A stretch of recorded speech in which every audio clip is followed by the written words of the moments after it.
अस्सलाम वालेकुम फ्रेंड्स। तो एक और बार मैं आप सबको ट्रेडिंग स्कूल के यूट्यूब चैनल के ऊपर वेलकम करता हूं। तो हमारे चैनल को लाइक करें, सब्सक्राइब करें ताकि क्रिप्टो मार्केट के रिलेटेड जितना भी प्रीवियस डाटा वो फ्री गेन कर सकें। आज हम बिटकॉइन के एनालिसिस भी करेंगे, मार्केट का जो स्ट्रक्चर है उसको भी देखेंगे और मार्केट का जो नेक्स्ट आने वाला मूव है according to analysis, previous data, on chain analysis और ख़ास तौर पर मार्केट स्ट्रक्चर को।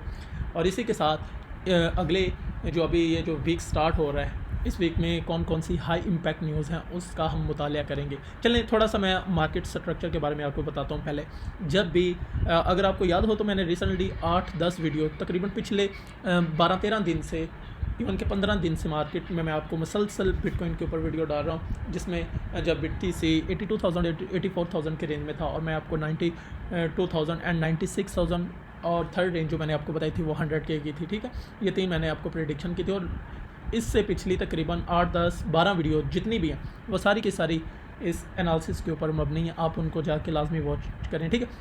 और अगर ये आपको याद हो, ये जब मैंने रेक्टेंगल लगाई थी, जब हमने मार्केट स्ट्रक्चर के बारे में बात किया था, उस वक्त भी मैंने आपको ब्रीफली मार्केट स्ट्रक्चर और मार्केट के आने वाले नेक्स्ट मूव के बारे में बताया था।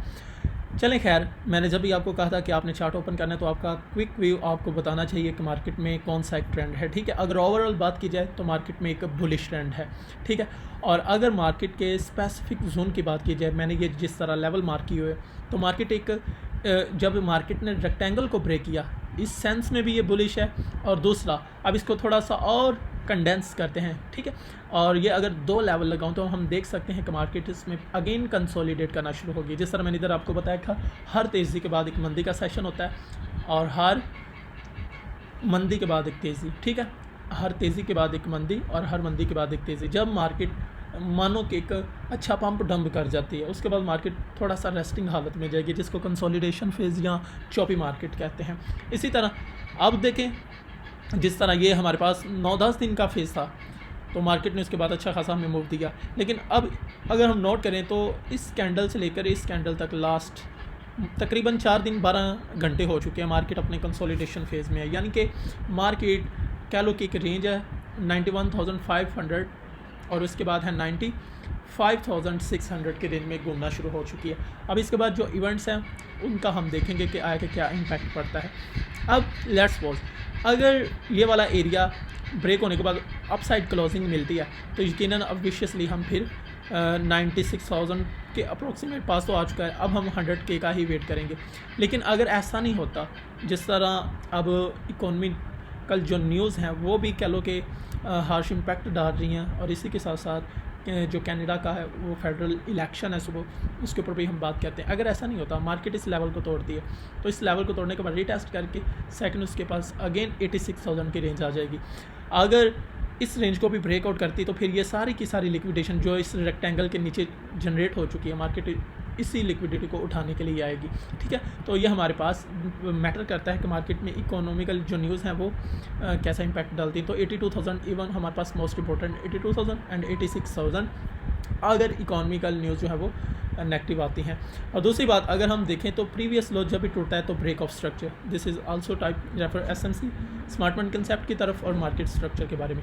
इसी तरह अगर मार्केट का जो रिसेंटली वैलिड लो है वो ब्रेक होता है, चेंज ऑफ करैक्टर, तो पता चला प्राइस एक्शन सिमिलर करता है कुछ स्मार्ट मनी कंसेप्ट के रेफरेंस पॉइंट की तरफ, या इस तरह समझ लें प्राइस एक्शन और मार्केट स्ट्रक्चर की कुछ ना कुछ कह लो कि मुशाहबतें हैं, सिमिलरिटी हैं, फंक्शन एक जैसे हैं जो मार्केट में कह लो कि मिलते हैं। ठीक है, तो ये मार्केट का स्ट्रक्चर है। तो मैंने बता दिया, ये मैंने लेवल लगाए हुए, ये लेवल मोस्ट इंपॉर्टेंट है, और नेक्स्ट इसके बाद फिर हम 100K का वेट कर सकते हैं अगर मार्केट में पॉजिटिव न्यूज़ रहती है। अगर मार्केट में नेगेटिव न्यूज़ रहती है तो फिर हमारे पास especially 82,000 and 86,000 are very important level.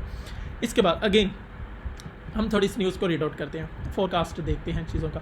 ठीक है, ये मेरे पास एक कैलेंडर है क्रिप्टोग्राफ, आज 27 है संडे अप्रैल, IMF मीटिंग्स कह लो कि होल्डे है। इसके बाद मंडे कल से हफ्ते का जो पहला दिन है वो स्टार्ट हो रहा है, तो ऑल डे कैंडियन जो फेडरल इलेक्शन है वो कंटिन्यू रहेगा। ठीक है, 343 मेंबर होते हैं फेडरल्स के, कैंडियंस पार्लियामेंट के, तो वो क्या लोग डिसाइड करेंगे, उनके ऊपर फैसला होगा, तो वो एक चुनेंगे। ठीक है, तो कल सारा दिन।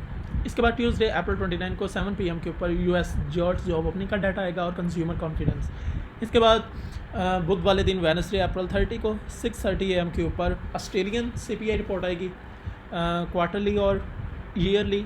इसी के साथ साथ मैन्युफैक्चरिंग PMI का डाटा आएगा, प्राइस मैनेजर इंडेक्स का डाटा, और CPI से मुराद कंज्यूमर प्राइस इंडेक्स।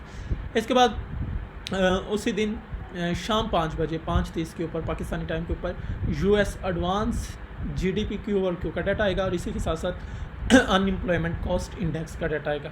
इसके बाद अगर हम बात करें तो 7 PM को उसी दिन US कोर प्राइस इंडेक्स का डाटा, इसी तरह US पर्सनल इनकम मंथली जो डाटा वो भी हमारे पास 30 को ही आएगा। इसके बाद थर्सडे जुमेरात को US ISM मैन्युफैक्चरिंग PMI का डाटा, और इसी के साथ साथ मॉनिटरी पॉलिसी स्टेटमेंट भी हमारे पास आएगी, लेकिन इसके लिए ये टेंटेटिव बताया हुआ है। लेकिन US अनएम्प्लॉयमेंट और ISM के लिए 5:30 है, और उसके बाद सेकंड न्यूज़ जो है वो 7 बजे है। अब लास्ट दिन फ्राइडे मई 2 को तकरीबन 5:30 के ऊपर हाई इम्पैक्टेड न्यूज़ हैं, US एवरेज आवरली अर्निंग और US non farm employment change और अनएम्प्लॉयमेंट रेट। तो ये हमारे पास यानी कि जो कल से वीक स्टार्ट हो रहा है हाईली वोलेटाइल है, तो आपने अपने रिस्क मैनेजमेंट पैटर्न के मुताबिक इसको ट्रेड करना है। ठीक है, तो मिलते हैं इंशाल्लाह नेक्स्ट।